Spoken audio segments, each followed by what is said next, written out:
People enjoy notions such as being self made and cling to the idea of possessing free will for dear life, but many things occur by chance. For instance, your mother's diet, as well as toxin exposure, played a role in your hormones prior to birth, which had the potential to affect not only your physical sexual characteristics, but also by extension, your sexuality. Something many people consider to be one of the most significant factors in their lives, and even mold their identity around this. Although in the case of sexuality, people may be willing to accept that they're born a certain way due to genetics, they may be a bit reluctant to accept that their identity is a consequence of their mother indulging in her favorite food in conjunction with a medication she was on, as this implies that their identity was brought about unnaturally by external substances, and therefore by mistake. This can be a lot to think about, but surely you're in the clear, right? Well, what if I told you that potentially the majority of the population's sexual preferences have been molded in this way by a parasite?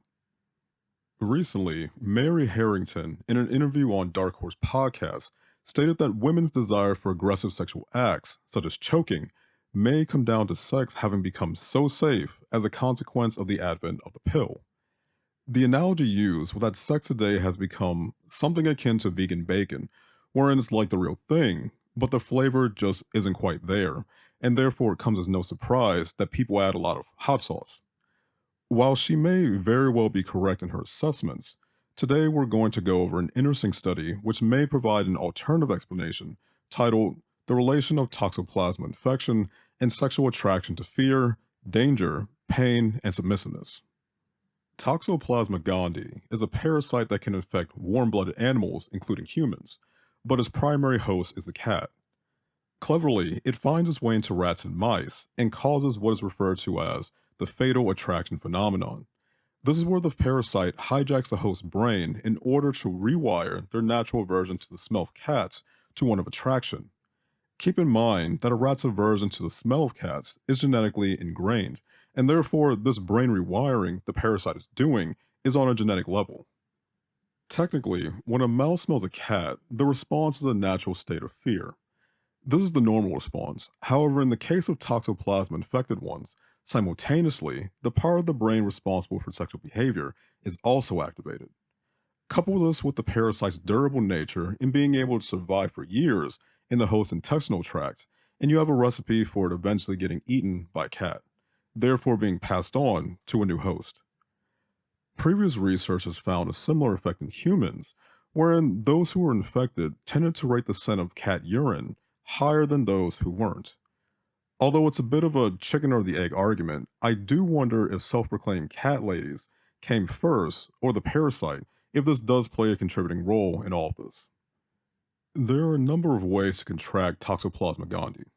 According to the CDC, this includes eating undercooked contaminated meat, drinking water contaminated with Toxoplasma gondii, accidentally swallowing the parasite through contact with cat feces that contain Toxoplasma, mother to child congenital transmission, receiving an infected organ transplant or infected blood via transfusion, though this is rare.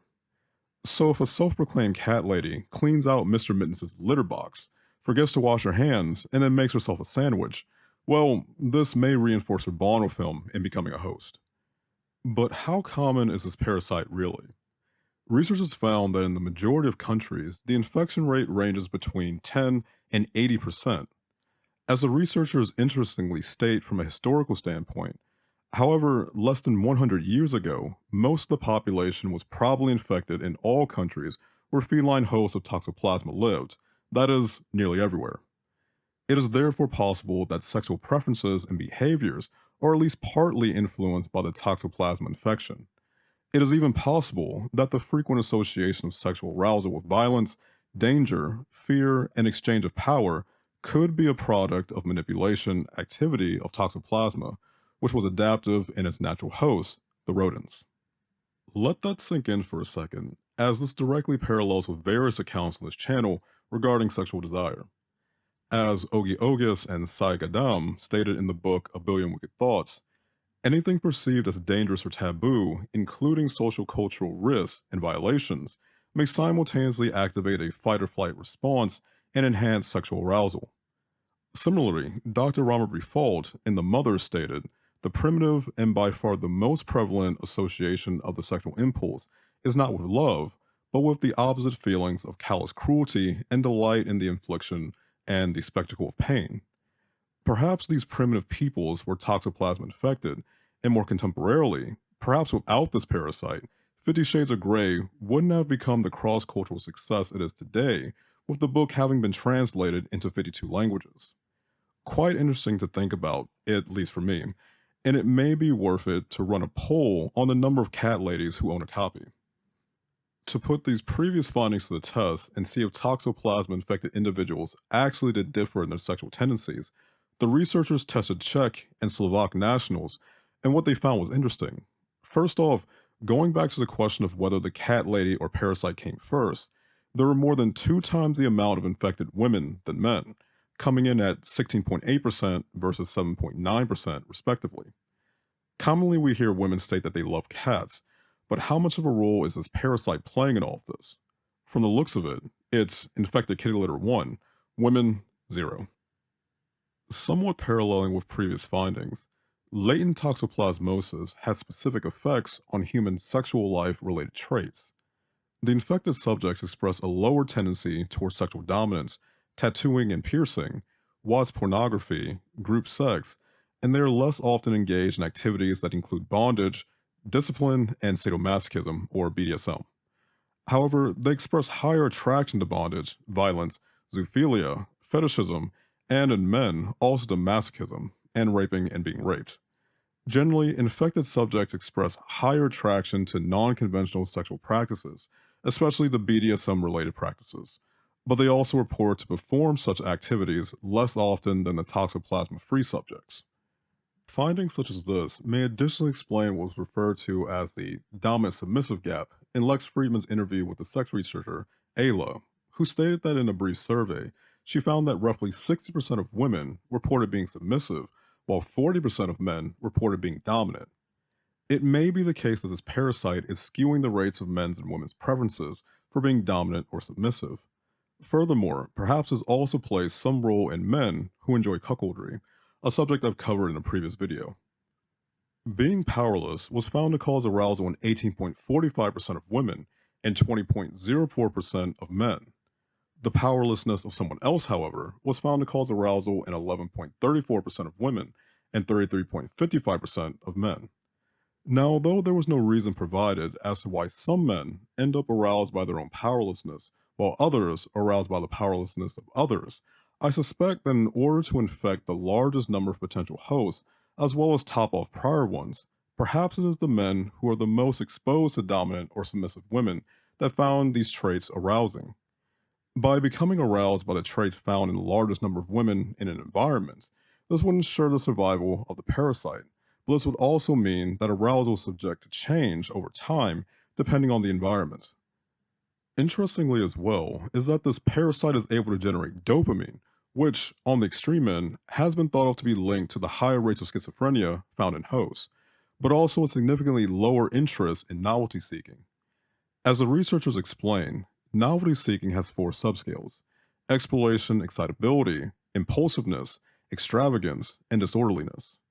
With the exception of the exploration excitability, the other 3 components of novelty seeking are lower in toxoplasma infected subjects.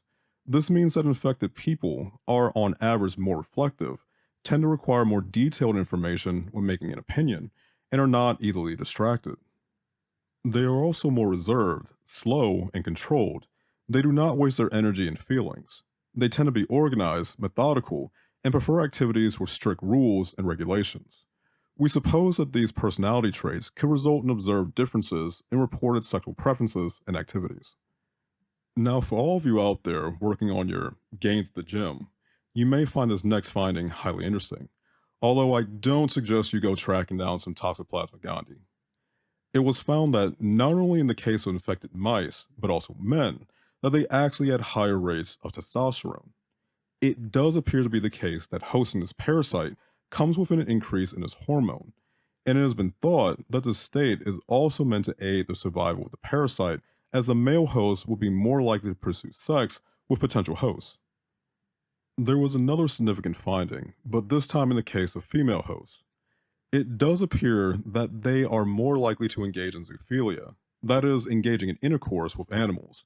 And although perhaps this is simply due to how common dogs are as house pets, they were the most reported animal by infected female participants. This may all be by design, however, as a dog is one of the few animal species for which the experimental transmission by ejaculate has been demonstrated. The world is truly an interesting place, with so many factors, many being external, pushing and pulling us in so many directions. At one point, we weren't even aware of the significance of the intestinal microbiome and its diverse role in factors such as creating nutrients such as biotin. Now, here we have a parasite that burrows in the intestines, seemingly hijacks our arousal, nerfs our behaviors like zombies, but simultaneously busts our testosterone in order to better have us serve as reproductive success in the case of men, or increases attraction to non human host animals to better serve as a receptacle in the case of women. The more we learn about external factors and how they affect every aspect of us, take for instance even parasites and bacteria hijacking our brains and pushing us to eat sugar to survive, it becomes much harder as well as less rational to cling to the notion of free will. Where you're currently at in life, the relationships you've had, and even what you find arousing, all of it is on some level by chance.